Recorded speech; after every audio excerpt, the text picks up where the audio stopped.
My name is Paige Tanner, and I am 34 years old, and I found out what my family really thought of me from a hospital bed. 6 weeks earlier, I had given birth to a daughter, Nora. Then a truck ran a red light on Colfax while I was driving home from a late shift, and I woke up with 3 broken ribs, a punctured lung, and a cast on my right arm. The hospital room had a television mounted too high on the wall, and the remote was taped to the side table where I could not reach it. My mother walked in at 11:17 on a Tuesday, and the first thing she said was not about Nora. She said, "Your sister never has these emergencies." That was not the first time she had offered that comparison. It was just the first time I heard it, while a machine beeped the rhythm of my own heart back at me. Visual. Hospital room. Tray table with a pitcher of water. A bouquet wilting. When I was 9, my sister Allison got the lead in the school production of Annie. My mother sewed the costume. She took afternoons off work. She practiced the songs with Allison in the kitchen while dinner burned. I had placed second in the district spelling bee that same week. I was 9 years old, and I knew exactly where my certificate was hanging because I had put it there myself. Not on the main wall beside the family photos. It was on the inside of the pantry door. My mother told me the kitchen was where you kept things you used every day. She said that way you always understand where it is. She meant that the pantry was the appropriate place for a second place certificate. She also meant that I understood. I had the word antediluvian correct. I spelled it in front of 200 people. The pantry door was the only place in our house where nobody looked, unless they were looking for canned tomatoes. When I was 14, Allison wanted a car for her birthday. My parents gave her a used Honda Civic with 73,000 miles on it. They told me I would get one too when I turned 16. I turned 16 and they said we could share Allison's car since she was going to college in the fall, and it would just sit in the driveway. That was the arrangement. Usefulness and worth. Allison's car was useful for running errands and picking up groceries and driving my mother to her appointments. My worth was never assigned a number. It was just the space that got filled. I would drive Allison to school, and then I would drive her to practice, and then I would drive her to her boyfriend's house. I would wait in the car with the engine off and the windows down because the AC burned gas. I learned to spell antediluvian, and I learned to wait. So when my mother looked down at my hospital bed and said, "Your sister never has these emergencies," I was not surprised. I was 34 years old with a punctured lung and a daughter 6 weeks old, and I understood the architecture of that sentence perfectly. She had not asked about Nora. No, she had asked about the inconvenience. The time she had to take off work. The drive across town. The cost of parking. Your sister never has these emergencies meant Allison would never have made the mistake of being in the wrong place at the wrong time. Allison would have been at home. Allison would have been careful. I was not careful. I was useful. There is a difference. Visual. Hospital bed. Call button tangled in sheets. A bag of fluid hanging. I was 22, the first time I paid my parents' property tax. They had been late 2 years in a row. The county sent a notice threatening a line. Now, at 2. My mother called me crying on a Wednesday night and said she did not know where the money would come from. I was working 2 jobs. I was living in a studio apartment with a hot plate and a mattress on the floor. I sent the bank transfer for $1,460. That was the first time. My mother said you always understand. She said I could sleep on the couch when I visited. She said I was so good at figuring things out. I did not ask for the money back. I did not ask for a receipt.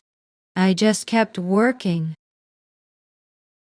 In the 9 years between that phone call and the night of the accident, I paid my parents' property taxes 17 times.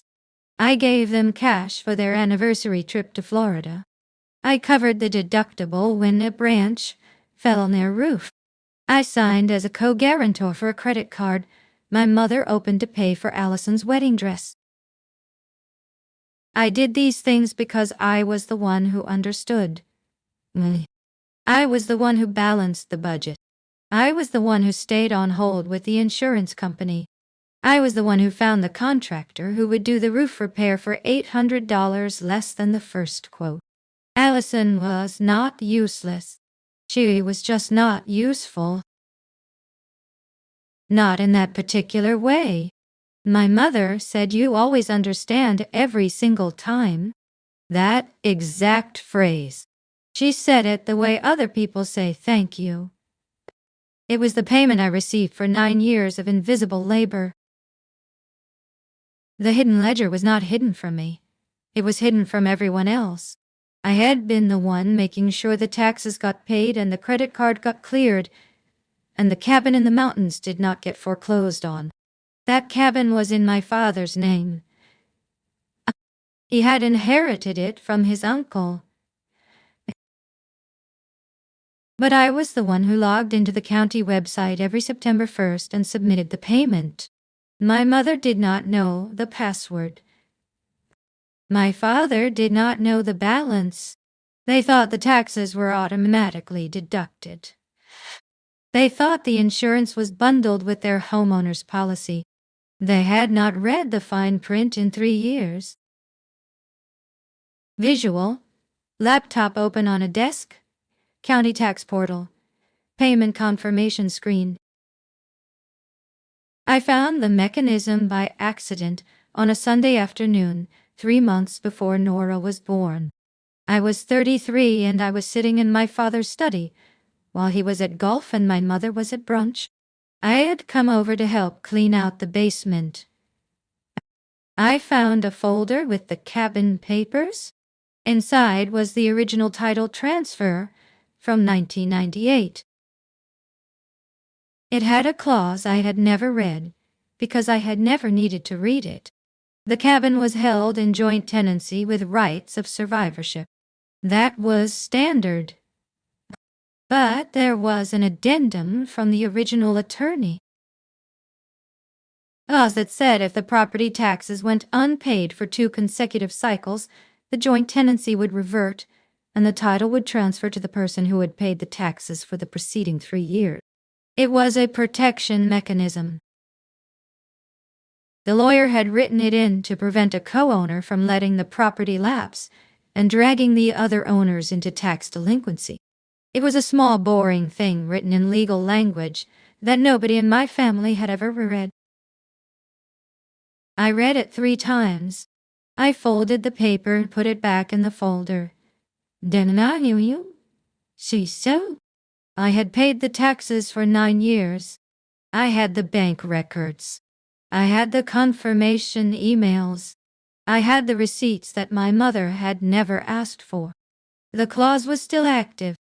It had not expired. It had not been removed. It sat in the folder and waited for someone to read it. I was the only one who ever read the things that sat in folders. I did not think about it as a weapon. I thought about it as a fact. A boring fact about property law in a county I had never lived in. I thought about it the way I thought about the password to the county portal. It was just something I carried. It did not feel like power yet. Visual, a filing folder, legal document, the tax clause highlighted. When I was 28, Allison got engaged. My mother threw a party at the country club. She spent $11,000 on the catering alone. I know that because I saw the invoices on the kitchen counter, and I added them up while my mother was on the phone with the florist. She was crying about the centerpieces. She was crying about the chair covers. She was crying about something that cost $500 more than she had budgeted. I offered to help. I always offered to help. She said, "You always understand." She handed me the phone, and I talked to the florist, and I got the price down by $150. Then she told me I could wear any dress I already owned. She said it was a casual event. She said it was just family. Now, I wore a navy dress I had bought at a consignment shop for $40. Allison wore a white cocktail dress that cost $800. My mother told everyone I was the practical one. At the engagement party, my mother introduced me to Allison's future mother-in-law. Her name was Carolyn Ellsworth, and she was a partner at a law firm downtown. She had silver hair and a watch that cost more than my rent. My mother put her hand on my shoulder and said, "This is our other daughter. She is very good with computers." Carolyn Ellsworth looked at me and asked what I did. I said I worked in accounts receivable at a medical supply company. She nodded and turned to my mother and said it must be so nice to have a daughter who can help with the practical things. She did not mean it as an insult. She was just describing what she saw. Now, my mother did not correct her. My mother said, "Paige is always so helpful." I was 32 when I realized the pattern had a name. I was at my parents' house for Thanksgiving, and Allison had announced she was pregnant. My mother cried. My father toasted. They spent 45 minutes talking about the nursery and the baby shower, and the name they hoped she would choose. I was sitting at the table with the turkey carcass in front of me. I was the one who had brought the extra chairs from the garage. I was the one who had made the cranberry sauce from scratch because my mother forgot to buy it. I was the one who had washed the dishes after everyone left.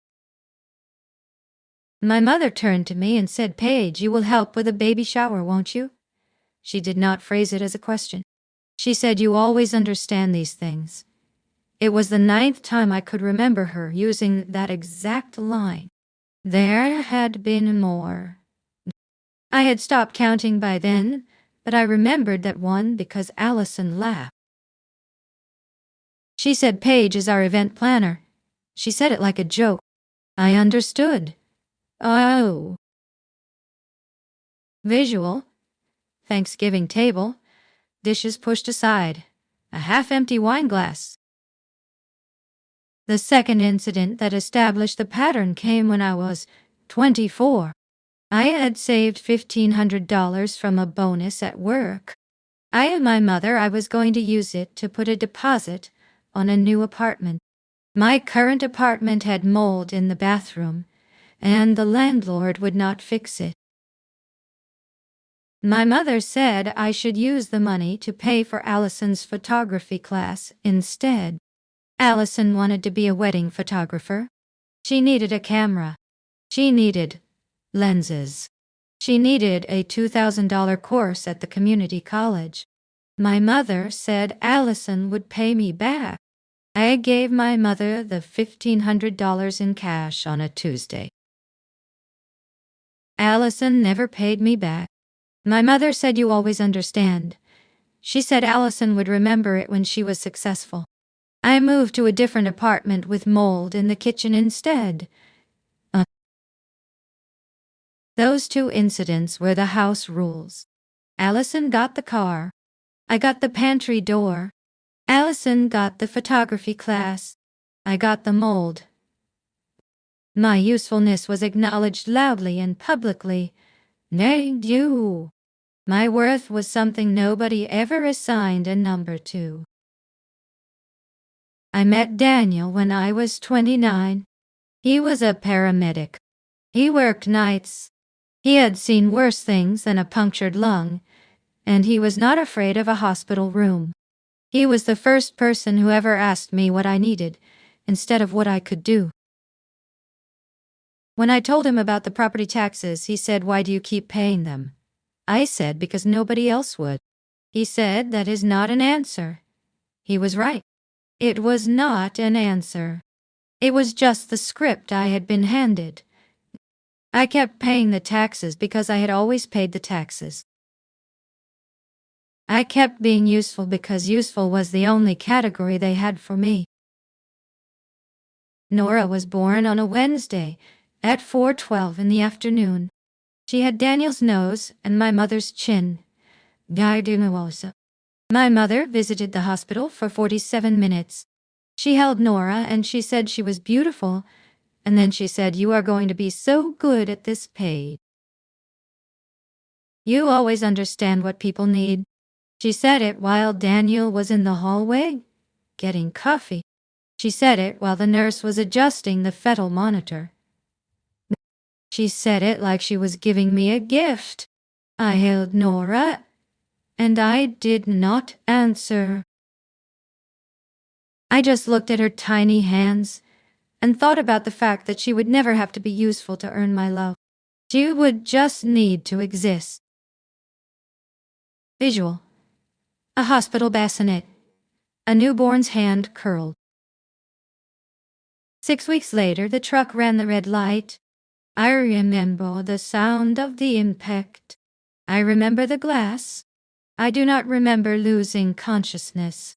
I remember waking up and seeing Daniel's face and thinking that Nora was at home with my mother-in-law. She was safe. That was the only thing that mattered. Then my mother walked in and said, "Your sister never has these emergencies." I was in the hospital for 11 days. My mother visited 3 times. Allison visited once.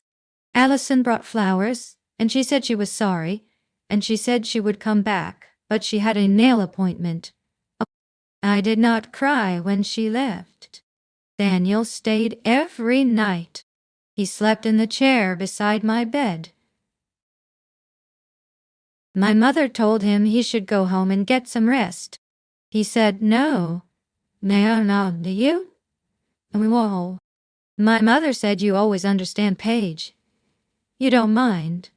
She said that to him, not to me. She said it like she was telling him something useful about me, like she was giving him the instruction manual.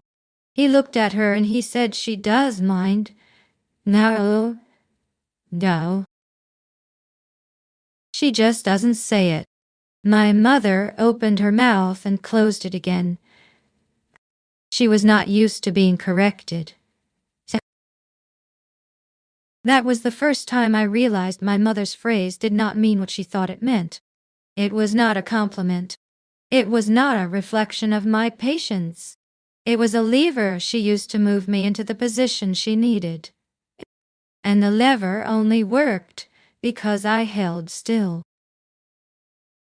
I started thinking about the cabin clause on the 4th day of my hospital stay. I was staring at the ceiling and counting the tiles. There were 36. I could see the stain on tile 17. I had paid the taxes for 9 years. 9 years of $1,400, plus the increases. 9 years of remembering the deadline. 9 years of logging in and clicking submit. No, it's okay. My father had never once asked me to do it. My mother had never once said, "Thank you." They assumed it was automatic. They assumed the county just sent a reminder and the payment went through. They did not know the password because I had never told them.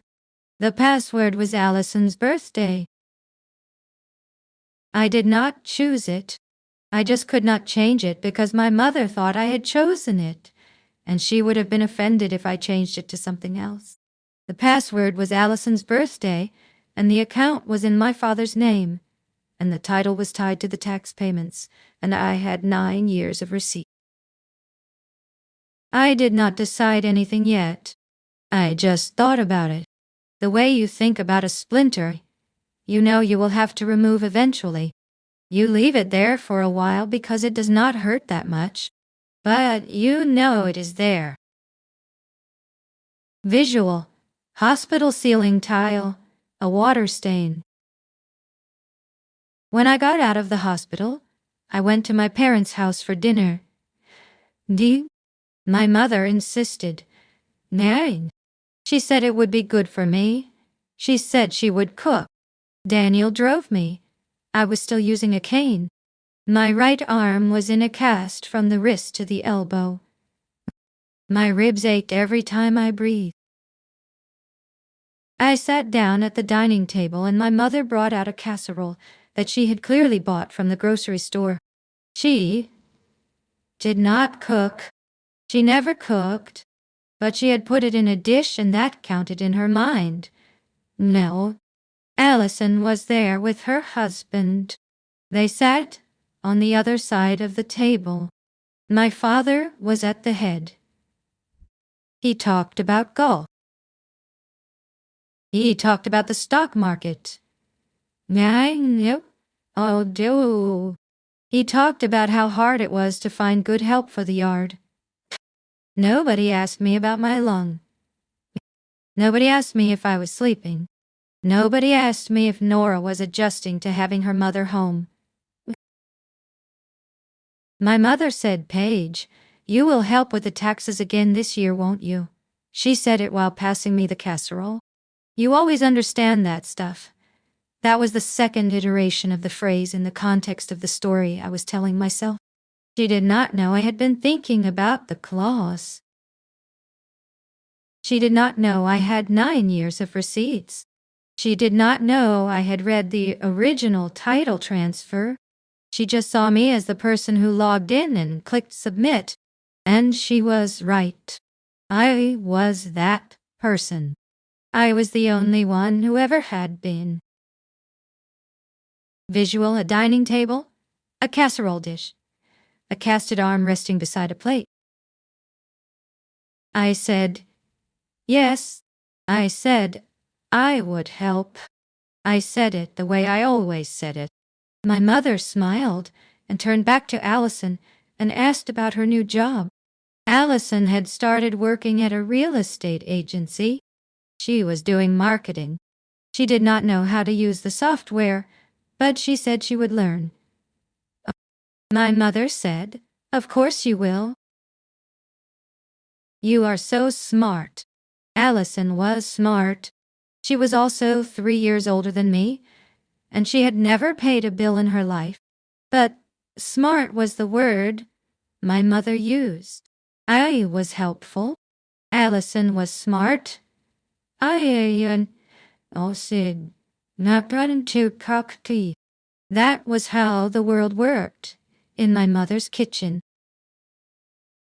I went home, and I sat in my living room with Daniel and Nora asleep in the nursery. I opened my laptop. I logged into the county portal. I looked at the tax balance for the cabin. No, it was not due until September. It was January. I had 8 months. I looked at the folder where I kept the receipts. 9 years. 47 transfers. The first one had been for $1,460. The last one had been for $1,720. I had never asked for a single dollar back. I had never asked for a thank you. I had just done it because I always did it. I thought about the clause. I thought about the word revert. I thought about the silence that would follow if I stopped paying. The county would send a notice. My father would ignore it because he assumed it was automated. My mother would ignore it because she did not understand it. The second notice would come. The 30-day warning. then the 90-day, and then the property would revert to the person who had paid the taxes for the preceding 3 years. That person was me. The clause did not care about intent. It did not care about family loyalty. No, it just cared about who had submitted the payments. I had submitted 47 of them. I closed the laptop. I did not make a decision. Well, oh no, I just let the thought sit there. The event came in April. My mother announced a family brunch at the country club to celebrate Allison's birthday. 43 people. She sent invitations. She hired a photographer. She told me she needed help with a seating chart. She said, "Paige, you are so good at this." That was not the phrase. It was a variation of the phrase. The phrase would come later. I helped with the seating chart. I helped with the place cards. I helped with the favors. My mother handed me tasks, and I completed them. She asked me to pick up the cake. And then, she asked me to set up the gift table. How? She asked me to bring an extra tablecloth because she had forgotten to order one. I did all of those things. I did them with a cast on my arm and a daughter at home and a lung that still burned when I walked too fast. I did them because it was easier than explaining why I would not. The morning of the brunch, my mother called me. She said, "Paige, your father noticed the tax bill is not paid." She said it casually. She said he thought it was automatic. But he checked the account, and it says no payment has been submitted. You did pay it, didn't you? I said no. I said I had not paid it yet. I said I had been busy. I said I would get to it. My mother paused. She was not used to hearing no bow. She said, "But you always pay it.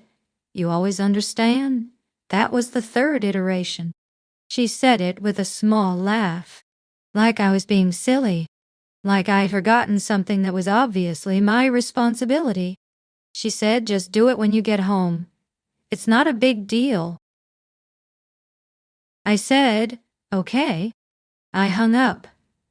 No, I did not log in. I did not submit the payment. I packed up Nora and drove to the country club. Visual: country club entrance, a welcome sign, a gift table with silver wrapping. The brunch was in the main dining room. French doors opened onto a terrace. The tables were covered with white linen and centerpieces of roses. There were 43 place settings. I had arranged them myself. I knew exactly where everyone would sit. I sat at the far corner of a side table with Daniel and Nora and a woman I did not recognize. She was introduced to me as a board member of the Women's Auxiliary. Her name was Eleanor something. She had a diamond ring on every finger, and she was trying to make conversation with me about the flower arrangements. I said I did not know much about flowers. She smiled. She said, "Your mother told me you were the practical one." I said that was true. Allison stood at the head of the room. She was wearing a white sundress. She was pregnant again. She was glowing. My mother was crying. My father was making a toast. He said to our daughter Allison, "The one who made us proud," he said that. "The one who made us proud." I was sitting at a table with a woman I did not know, and a daughter who was 6 months old and a cast on my arm, and I was not proud. I was not anything. I was just the one who had set up the gift table. My mother came over after the toast. She leaned down and she said, "Paige, you really need to get to that tax thing." She was smiling. She was holding a glass of champagne. You know how your father gets when things slip. The phrase again. The third time. She did not wait for my answer. She turned to Eleanor and said Paige is our problem solver. She always understands the paperwork. And yeah, I know. I looked at Eleanor. Eleanor looked at my mother. Oh. Eleanor said it must be nice to have a daughter who is so detail-oriented. My mother said, "Oh, she is wonderful with the little things. The little thing. The taxes. The seating chart. The cranberry sauce. The little things that kept the whole operation running." I looked at Daniel.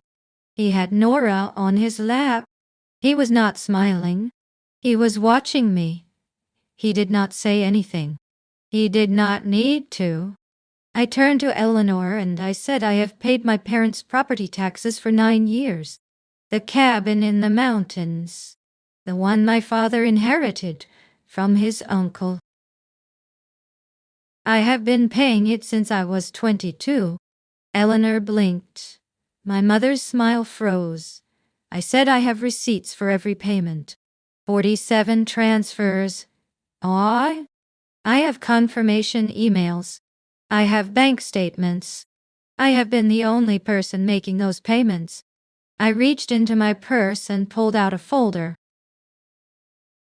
I had printed everything the night before. I had not planned to do it at brunch, but I had brought the folder anyway. The way you carry a splinter, you know you are going to remove it eventually. Visual. A folder on a white tablecloth. Printed bank statements. A corner of the folder lifting.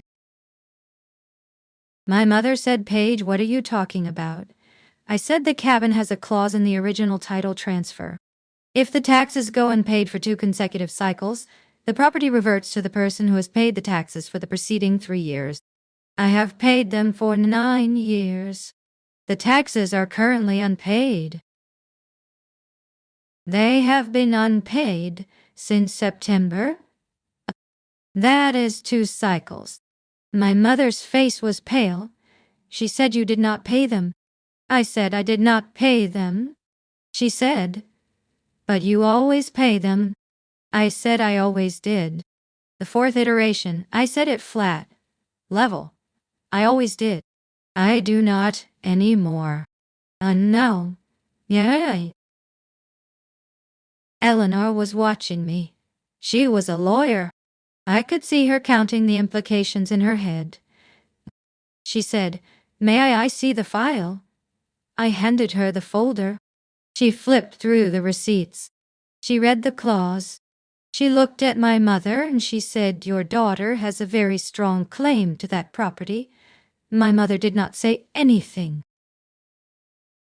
She was looking at me like she had never seen me before. I said, "I am not going to take the cabin. I do not want the cabin. But I am not going to pay the taxes anymore either. You will have to figure it out yourselves." I stood up from the table. Daniel stood up with me. I took Nora from his arms. My father came over. He had heard something. He said, "What is going on?" My mother said, "Paige is being dramatic." I said, "I am not being dramatic. I am being accurate." I handed Eleanor the folder. I said, "This is the proof. You are a lawyer. You can explain it to them." Eleanor nodded. She said, "I will." She looked at my father and said, "Your daughter has paid your property taxes for nearly a decade. There is a clause in the title that could transfer ownership to her. You need to resolve the tax delinquency before the next cycle, or you could lose the cabin." My father said, "That is ridiculous." Eleanor said, "It is a legal fact." She was not sympathetic. She was not emotional. She was just a lawyer explaining the situation. My mother said, "You always understand." She said it to me. The 4th time. She said it like it was a weapon. No. No, Ontario. Like it was supposed to remind me of my place. I said I do. And then I said that is why I'm leaving. The phrase collapsed. It was under 12 words. Naid, you do. I did not yell. I did not cry. I just picked up my daughter and walked out of the dining room, with Daniel beside me. The quiet dismantling started the next day. I changed the password on the county portal. I had not told anyone the old password. But I changed it anyway. I logged out. I did not log back in. The consequences were not immediate. The tax bill sat in my father's inbox. He ignored it. The first warning came. He ignored it. The second warning came. He called me. I did not answer. He left a message. Left a message. He said, Paige, this is your father. Call me. I did not call him. My mother called. Marion, how sold it be so? She left a message. She said, Paige, we need to talk about this. You always understand. I deleted the message. Allison called. She was crying. She said Mom and Dad are freaking out. You have to help them. I said they can pay the taxes themselves. They have the money. Allison said they do not have it right now. I said they have the money. They just spent it on something else. I knew they had the money.